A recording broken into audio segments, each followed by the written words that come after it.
Ајде, добре дојдовте!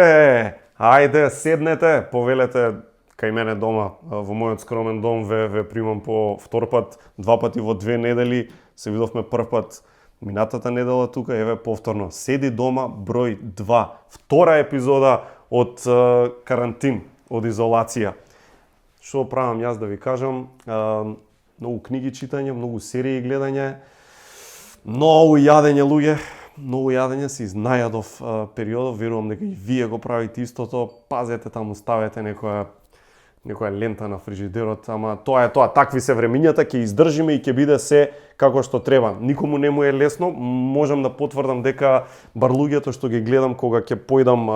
до продавница или негде или се слушам по телефон, вака повеќето од луѓето ми се позитивни, тоа ми се допаѓа, сите велат аве што не сме поминале, ќе го поминеме и ова и сакам таков дух да има кај сите луѓе, така што сите вие што гледате позитивно на работата, пробајте и најдете некој кој што можеби е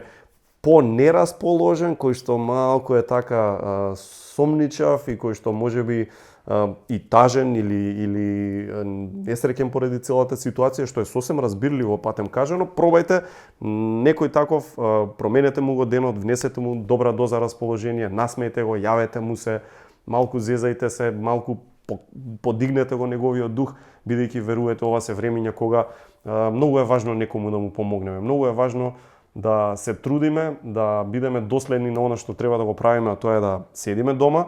да го издржиме овој период, за се да биде како што треба, да бидеме разделени за кога ќе дојде време конечно повторно да си се споиме. Една порака која сакам да ви ја кажам, тоа е најдете си ја причината поради која седите дома и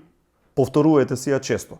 Тоа што значи пластично кажано, еве на пример, јас седам дома заради мајка ми, навистина. Мајка ми живее многу блиску до мене, на неколку минути, но не ја гледам просто. Ја немам видено кој знае од кога. И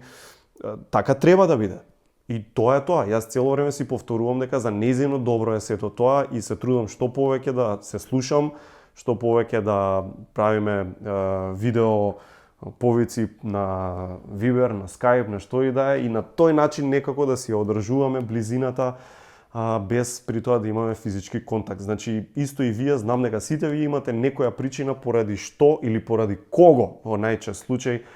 вие почитувате и седите дома. Сакам само да ве замолам што почесто да си ја повторувате таа причина и да знаете дека сето тоа го правите за нешто или некого. Знам дека е тешко, знам дека трпи и забавата, трпи и дружбата, трпи и бизнисот многу, верувајте, го знаеме тоа и во нашата компанија, но едноставно ќе пребродиме и ќе излеземе посилни, можеби не побогати, дефинитивно не побогати, но подобри луѓе сигурно и ќе знаеме следен пат кога ќе имаме некоја глупост во животот, малку по-добро да се справиме со неа. Воедно би сакали сите од помладите генерации да знаат, да се свесни дека нив им е малку полесно периодов,